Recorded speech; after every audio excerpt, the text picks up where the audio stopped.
வாங்க ராமையா, உட்காருங்க. பரவாயில்ல, நீங்க பெரியவர், உட்காருங்க.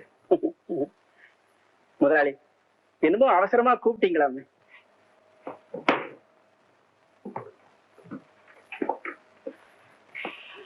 ராமையா, எங்க அப்பா காலத்துல இருந்து என்ன உங்களுக்கு நல்லா தெரியும். நான் என் மனசு விட்டு உங்ககிட்ட ஒரு சமாச்சாரம் கேட்க போறேன். இது திடீர் முடிவு இல்ல, ஒரு தடவைக்கு 10 தடவை யோசனை பண்ணி தான் கேட்கிறேன். இதுல உங்க அபிப்பிராயம் மட்டும் இல்ல, ஆசீர்வாதமும் தேவை. ஏன் ஆசீர்வாதமா? என்ன சொல்றீங்க முதலாளி? ஆமா ராமையா, உங்க பொண்ணு ராதாவை நான் கல்யாணம் பண்ணிக்கலான்னு. முதலாளி, உங்க சம்மதத்தோட. சம்மதமா? முதலாளி, உங்க காலுக்கு சேவை செய்யற பாக்கியம் என் மகளுக்கு கிடைக்கணுங்க முதலாளி. முதலாளி, இந்த கல்யாணம் முடிச்சுங்க முதலாளி.